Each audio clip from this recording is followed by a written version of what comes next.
What is going on, guys? In this video I'll be taking a look at the Lamborghini Murciélago R-GT, which was part of the handling changes in the Season 6 update. I want to actually see if this car is going to be useful and or is worth actually getting now after the handling update. So to be completely honest, I really haven't used this vehicle that much in the last season anyway. But what's kind of crazy is the Koenigsegg CCGT was actually the only car last season that did have the handling update, and I don't think a lot of people did know that, including myself. I did actually use the Koenigsegg a lot last season, and that ended up carrying over into Season 6 for me, and I still continue to use this car a lot, even though it might not be the best and it does have some flaws to it compared to like the Lamborghini Gallardo over here or the beloved RS01. But I still really do think the CCGT is a very good vehicle, and this car did have the handling model on it. Now the R-GT is going to have the new handling model, which, if you guys are wondering, my settings for this car are going to remain the same as they were last season. I did not actually touch this thing. I have my gearbox down a little bit there, and then basically have the comp and the ARBs all set up just like last season. I did end up taking this car into a race to test it out, and I was honestly pretty impressed. Now, I'm not going to lie though, guys, I really haven't used this car all that much. Even last season, it was really not one of my go-to vehicles. I basically was running the CCGT. I occasionally jumped into the Gallardo over here because this car is obviously incredible as well. But I also wanted to see if the R-GT is actually going to be worth using now and or getting, because I know a lot of players have been looking at getting different vehicles for that matter, and or something to add to their collection that maybe they could use in summits and all that. And I do think the Lamborghini is actually going to be a pretty good option for that. Now let's go take this car into a race, because there are some good things I do want to go over with this vehicle, but there's also unfortunately a big major flaw that I do want to address as well.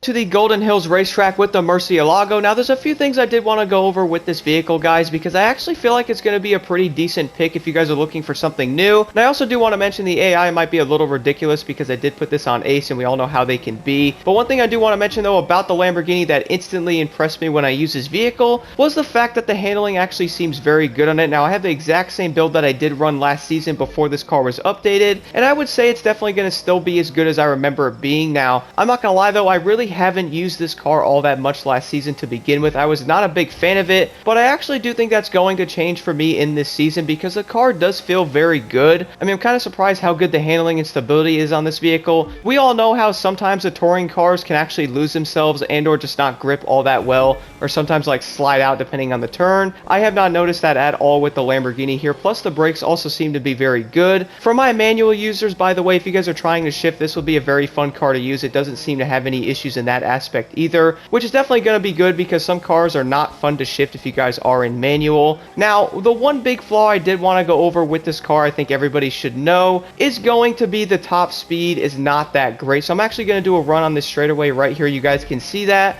I was honestly pretty disappointed when I did see this on why no one actually uses this vehicle, because it does about 244 miles an hour, which is going to be insanely slow compared to something like the CCGT, which does 264. The Renault also does 264. So if you guys were to do one of the US Speed Tour races, I have a feeling this vehicle is going to definitely lag behind pretty bad, especially if you're trying to follow your friends or something like that. Depending on the car they are in, they're just going to end up destroying you because this car does not have the speed that can keep up. Now that is one big major flaw with this vehicle. Now if you guys did want to run the R-GT on like tracks and all that, I think this car is a really good option for stuff like this. You really don't have to have like the maxed out speed there to really use it. I might even try this vehicle out in up and coming summits as well, just to see how it will do, because I do want to test out older cars to really see how they compare to some of the best ones, because we all know what the best vehicles are in this class. And the big question is, can we actually get other cars that are pretty good? Now I do think the handling update did affect this car in a really good positive way. I find the handling to be very good on this, plus the speed's pretty good as well.